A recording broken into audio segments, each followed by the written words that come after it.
Buenas, en el video que van a ver a continuación se les va a explicar el caso de la hemofilia en Córdoba. La hemofilia es una enfermedad hereditaria caracterizada por un defecto en la coagulación de la sangre debido a la falta de uno de los factores que intervienen en ella y que se manifiesta por una presencia en las hemorragias.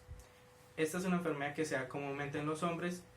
La mujer, a pesar de poder portarla, también puede manifestarla.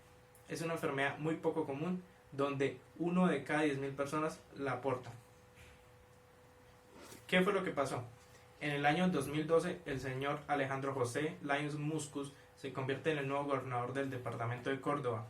Él ya estaba asociado desde su campaña con los actualmente senadores de la República, Musa Abraham y Bernardo Miguel Elías. Cuando Laínez se posiciona, resulta que se crea una IPS llamada Unidos por el Bienestar, la cual se involucra y es donde con otros centros de salud resulta que de pronto el número de pacientes diagnosticados con hemofilia, que es una enfermedad muy extraña y rara y poco común, en el departamento de Córdoba aumenta de 13 en el 2012 a 47 en el 2013 y a 81 en el 2014 y luego se reduce a 51 en el 2015. Debido a este repentino brote, se convirtió en una verdadera epidemia.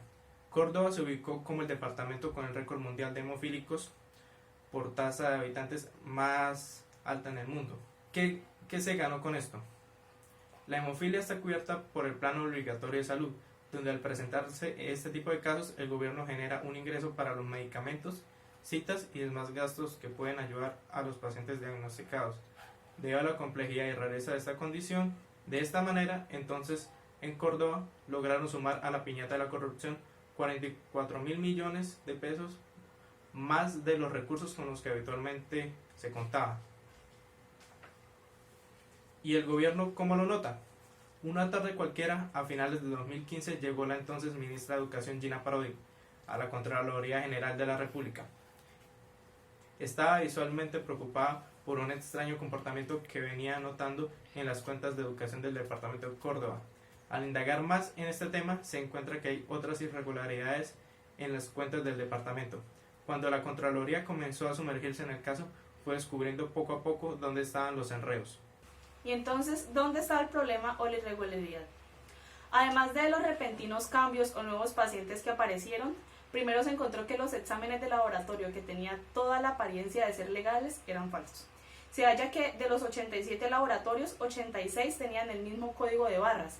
Es decir, utilizaron el resultado de un señor de 56 años que ya estaba diagnosticado con hemofilia y de este sacaron los demás, pero no notaron que era el código de barras el que tenía toda la información. Investigaron en el laboratorio Clínicos de Colombia, Pasteur, sobre algunos pacientes que configuraban en su base de datos, pero estos respondieron que la información era falsa, ya que ninguno en esa unidad tenían los instrumentos para este tipo de resultados, al menos de que fueran remitidos a Barranquilla o a Bogotá. El siguiente paso fue revisar el listado de pacientes. Tal y como aparecían en la lista, eran pacientes reales, de carne y hueso y con documentos de identidad que los certificaban. Incluso sus firmas y huellas dactilares se encontraban en los documentos presentados. ¿Acaso se habían prestado para esta tramoya? Pues no. Resulta que la Contraloría le envió a la IPS Confacor el listado de los pacientes, donde solo 4 de esos pacientes habían sido en algún momento diagnosticados.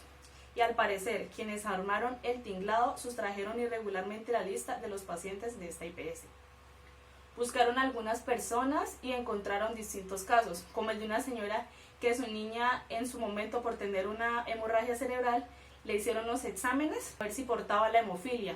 Le pagaron los pasajes, estadía y todo lo relacionado. Al momento de la señora preguntar sobre los resultados de los exámenes de su hija, le dijeron que no, que la niña no portaba, pero sin embargo, la niña aparecía en la base de datos como portadora de la enfermedad.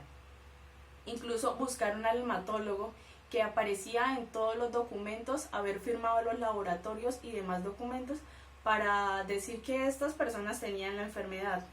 Pero él se dio cuenta de que habían simplemente falsificado su firma y fue él mismo quien impuso la denuncia acerca del caso.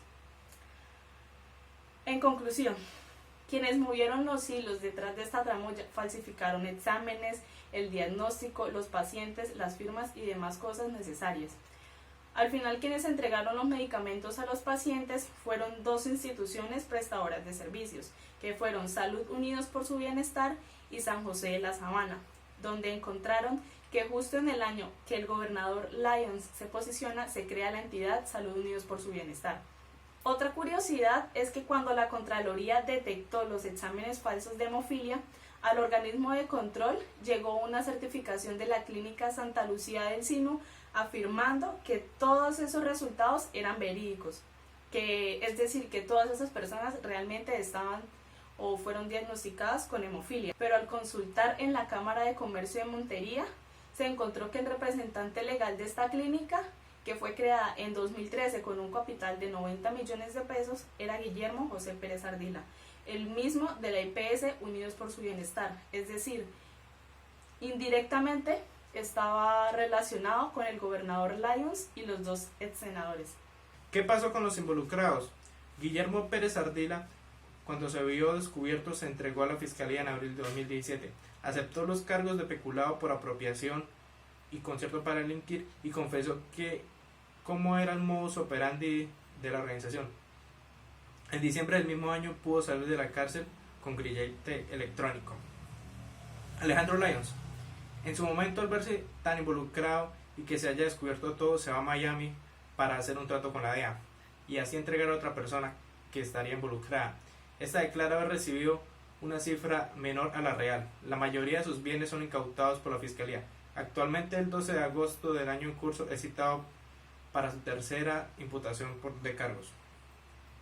Musa Besali, en el 2017 se encontraba en la cárcel de Picota de Bogotá. Sin embargo, en enero de este año llega el expediente del ex senador a la Corte de la JEP, la Justicia Especial para la Paz, sobre sus procesos que cursan en su contra en la Corte Suprema de Justicia, donde ahora el investigado solicita sometimiento por los dos hechos. Bernardo Elías, en el 2017 se encontraba en la cárcel de la Picota de Bogotá por casos como el escándalo de Odebrecht, el cártel de la hemofilia, entre otros casos de corrupción.